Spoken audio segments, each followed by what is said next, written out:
ஏங்க கார்த்திக் எங்க இன்னும் வரல? அவன் சொன்ன டைம்க்கு கரெக்டா வந்துருவானே. இன்னைக்கு ஏன் இப்படி ஆச்சுன்னு தெரியலையே. எனக்கும் அதே கவலைதாம்மா. கார்த்திக் என்னாச்சுன்னு தெரியலையே.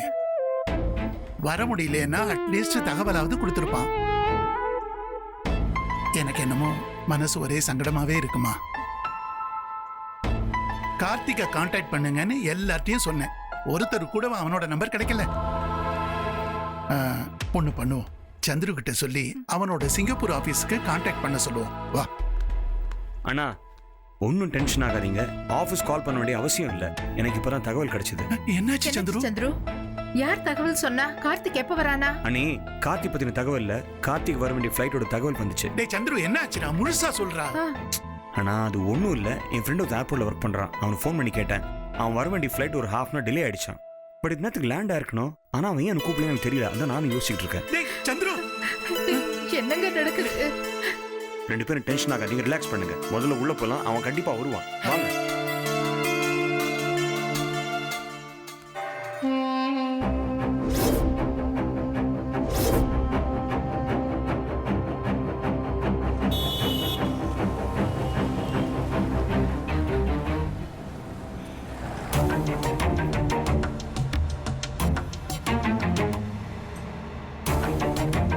எனக்கு ரொம்ப பயமா இருக்குங்க. ஏன் இவன் இப்படி பண்றான்? டேய் போடா. உன் தம்பி வரலேன்னு நாங்க இவ்வளவு டென்ஷனா இருக்கோம். நீங்க அதை பத்தி கொஞ்சம் கூட பொறுப்பு இல்லாம இருக்கீங்க. நீ ஏமா டென்ஷனா இருக்க? கொஞ்சம் பொறுமையா தான் இருங்களேன். அவன் நம்பர் நாட் ரீச்சபிள் இருக்கு. அட்லீஸ்ட் எங்க இருக்கான்னு தெரிஞ்சலாவது நான் அண்ணனும் போய் பிக்கப் பண்ணிட்டு வருவோம். நல்ல பிக்கப் கொஞ்சம் பண்ணிருப்பீங்க. அமைதியா இரு. சந்துரு, இப்ப என்ன பண்ணலாம்னு யோசி. அதான நானும் யோசிச்சுட்டு இருக்கேன். என்ன பண்றது இல்லை, நானும் ட்ரை பண்ணிக்கிட்டு தான் இருக்கேன். சீக்கிரம் பண்ணுப்பா.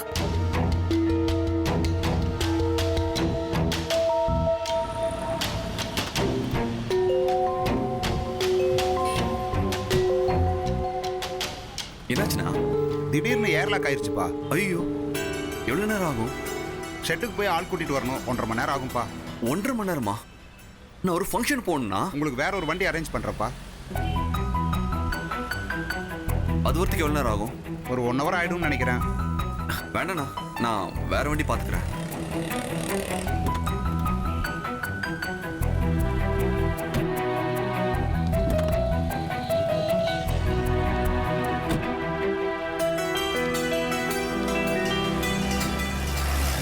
எனக்கு ஒரு விஷயம் மட்டும் புரியவே மாட்டேங்குது.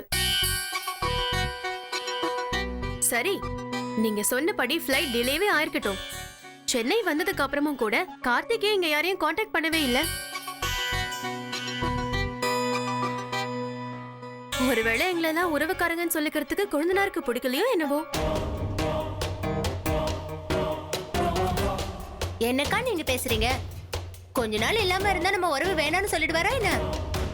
முதல்ல நம்ம சொந்தக்காரங்கிற ஞாபகம் இருக்கோ இல்லையோ என்னமோ. அப்படி இருந்தா இந்நேரம் அவர் போன் பண்ணிருப்பாருல்ல.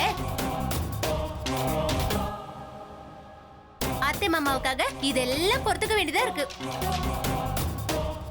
நீங்க 2 பேரும் என்ன பேசுறீங்கன்னு எனக்கு புரியவே இல்லை. உங்களை வேண்டான்னு சின்ன ஏன் சொல்லணும்? அவர் சென்னைக்கு தானே வந்துட்டு இருக்காரு. கார்த்திகை பத்தி உனக்கு என்ன தெரியும்? என் சின்னனாவை பத்தி உங்களை விட எனக்கு நல்லா தெரியும். 5 வருஷத்துல ஒரு தடவை கூட அவர் நம்மள பாக்கல. என்ன அதுக்கு? எதுக்கு ஆளாளுக்கு இப்படி பேசிட்டு இருக்கீங்க? ஒண்ணும் இல்ல மாமா. கார்த்திக் 5 வருஷமா சிங்கப்பூர்ல தான் இருந்தான். அங்கதான் படிச்சான். நல்ல வேலை, கை நிறைய சம்பளம். அவனுக்கு ஆபீஸ்ல இருந்து பெரிய வீடு கொடுத்திருக்காங்க, பெரிய கார் கொடுத்திருக்காங்க. இங்க சென்னைக்கு திரும்பி வந்ததுக்கு அப்புறம் நம்மள உறவுக்காரங்கன்னு சொல்ல அவனுக்கு கூச்சமா இருக்கும்ல. இதெல்லாம் இந்த காலத்துல சகஜம் தானே. அவன் வெளிநாட்டுல படிச்சு செட்டில் ஆகணும்னு அலைஞ்சுக்கிட்டு இருக்கான். நல்ல சம்பளம், பெரிய கம்பெனி, பெரிய வீடு, காரு இதெல்லாம் கிடைச்சதுக்கு அப்புறமா மனசை சின்னதாக்கிக்கிறாங்க. குடும்பத்தையும் மறந்துடுறாங்க. விடுங்க நீ.